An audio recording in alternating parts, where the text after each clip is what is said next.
মহামতি চাণক্য ছিলেন একজন শিক্ষক, দার্শনিক এবং প্রধানমন্ত্রী। তাকে বিশ্বের প্রথম এবং সর্বশ্রেষ্ঠ অর্থনীতিবিদ হিসাবে গণ্য করা হয়। তার লেখা নীতিশাস্ত্র গ্রন্থে কার কী করণীয়, কোনটা উচিত বা অনুচিত ইত্যাদি বিষয় তিনি যে উপদেশ দিয়েছেন তা বর্তমান সময়েও প্রাসঙ্গিক। আজকের ভিডিওতে আমি আপনাদের কাছে নিয়ে এসেছি চাণক্যের এমনই 20টি নীতি একেবারে ব্যাখ্যা সহকারে। অবিশ্বাসীকে বিশ্বাস করা উচিত নয়। বন্ধুকেও খুব বেশি বিশ্বাস করা উচিত নয়, কারণ বন্ধু কোনো কারণে রেগে গেলে আপনার সকল দোষ অন্যের কাছে প্রকাশ করে দিতে পারে।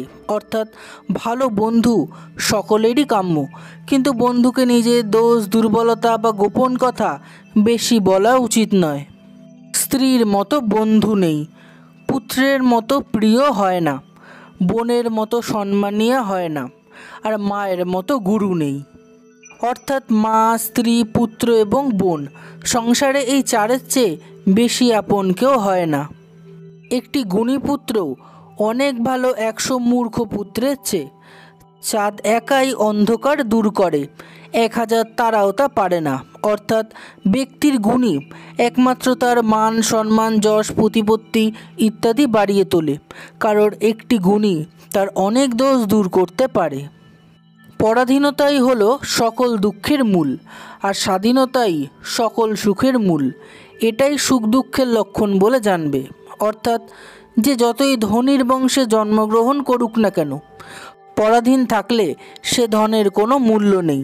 তার চেয়ে গরিব ঘরে জন্মে স্বাধীন জীবনযাপন করা অনেক সুখের। প্রিয় বাক্য বললে সকলেই সন্তুষ্ট হন, তাই তেমন কথাই বলা উচিত। বাক্যে দরিদ্রতা কেন? অর্থাৎ ভালো কথা, সুন্দর ব্যবহারের দ্বারা সহজেই অন্যকে জয় করা যায়। এগুলির জন্য বেশি পরিশ্রম বা ব্যয় করতে হয় না, তাই এইগুলিতে কার্পণ্য করা উচিত নয়। যিনি পুরো 1 বছর ধরে প্রতিদিন কথা না বলে ভোজন করেন, তিনি 1000 কোটি যুগ ধরে স্বর্গে থাকার সুখভোগ করতে পারেন। অর্থাৎ খাবার সময় কথা বললে অনেক রকম বিপদের সম্ভাবনা থাকে, তাই খাবার সময় কথা না বলে খাবারের স্বাদ গ্রহণ করাই উচিত। যে কাজ মনে মনে চিন্তা করা হয়েছে তা কথায় প্রকাশ করা উচিত নয়, যেহেতু অন্যে সে কাজ জেনে গেলে তার সফল হয় না। অর্থাৎ নিজের ভবিষ্যৎ পরিকল্পনা বা কাজ অন্য ব্যক্তি জানতে পারলে সে হয়তো আপনার আগেই সেই কাজ করে সফলতা অর্জন করে নেবে, তাই এই সমস্ত কথা গোপন রাখা উচিত। যেখানে স্বর্ণমুদ্রা তামায় পরিণত হতে পারে, সেখানে বণিক পুত্র বানরে পরিণত হতে পারে। সরলের সঙ্গে সরল ব্যবহার আর সটের সঙ্গে সততা করা উচিত। অর্থাৎ যে যেমন, তার সঙ্গে ঠিক তেমন ব্যবহারই করা উচিত।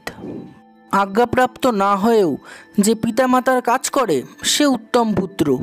আজ্ঞাপ্রাপ্ত হয়ে যে কাজ করে সে মধ্যম পুত্র, আর আজ্ঞাপ্রাপ্ত হয়েও যে কাজ করে না সে মলরূপে পরিগণিত হয়।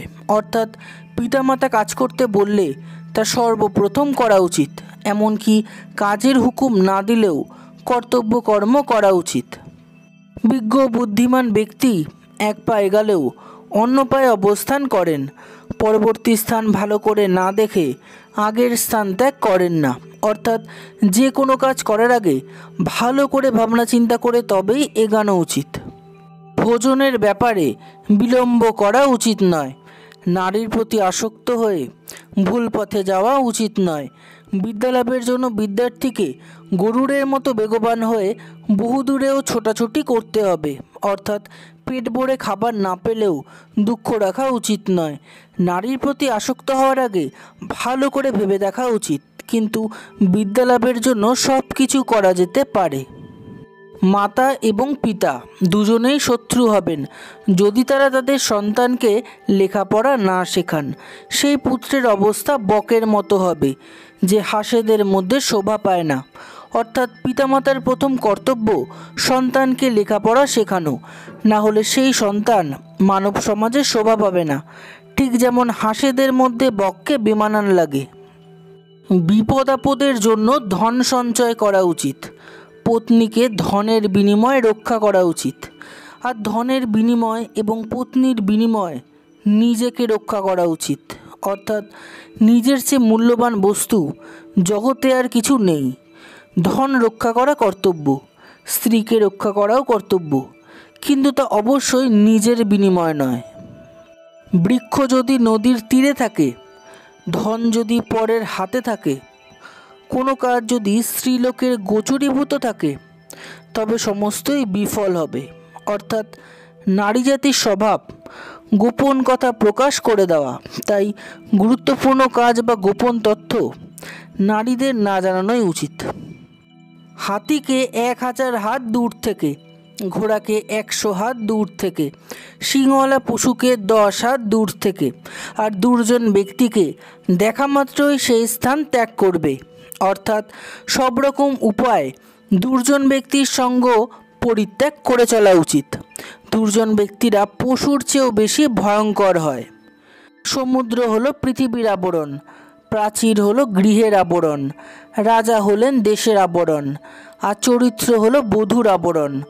অর্থাৎ সংসারের স্ত্রী দুশ্চরিত্রা হলে সেই সংসার সুখের হয় না এবং অবিলম্বে বিনাশ হয়। সত্যই পৃথিবীকে ধরে রেখেছে, সত্যের বলেই সূর্য তাপদান করে, সত্যকে অবলম্বন করেই বাতাস প্রবাহিত হচ্ছে। সব কিছুই সত্যের ওপর প্রতিষ্ঠিত। অর্থাৎ সমস্ত মহৎ এবং ভালো কাজ সত্যকে অবলম্বন করেই হয়, তাই সত্যের পথ কখনো ত্যাগ করা উচিত নয়। মলত্যাগ করতে থাকা ইন্দ্রিয়কে দিনের মধ্যে যতবারই পরিষ্কার করা হোক না কেন, সাবান জল দিয়ে যতবারই ধোয়া হোক না কেন, তবুও সেটা স্পর্শ করার যোগ্য হয়ে উঠতে পারে না। ঠিক তেমনি দুর্জনকে যতই বোঝানো হোক না কেন, সে কখনো সজ্জন হতে পারে না। অর্থাৎ দুর্জন ব্যক্তিকে কোনো উপায়েই সজ্জন করা যায় না, তাই এই প্রচেষ্টা থেকে বিরত থাকা উচিত। যাদের মনে পরোপকার করার ইচ্ছা, তাদের সমস্ত বিপদ দূর হয় এবং প্রতি পদে মঙ্গল হয়। অর্থাৎ পরোপকার করার সময় নিজের বিপদের কথা চিন্তা করে পিছিয়ে আসা উচিত নয়। সুরাপাত্রকে যেমন আগুনে পোড়ালেও সেটা শুদ্ধ হয় না, ঠিক তেমনি যার মনে ময়লা রয়েছে সেই দুষ্ট ব্যক্তি যতই তীর্থ স্নান করুক না কেন, সে কখনো শুদ্ধ হয় না। অর্থাৎ দুষ্ট ব্যক্তিরা সুরাপাত্রের মতো হয়, কোনো উপায়ই শুদ্ধ করা যায় না। বন্ধুরা, ভিডিওটি কেমন লাগলো কমেন্ট করে জানান। ভালো লাগলে অবশ্যই একটা লাইক করে বন্ধুদের সাথে শেয়ার করে দেবেন, আর চ্যানেলটিকে সাবস্ক্রাইব করে বেল আইকন অলে ক্লিক করতে ভুলবেন না যেন।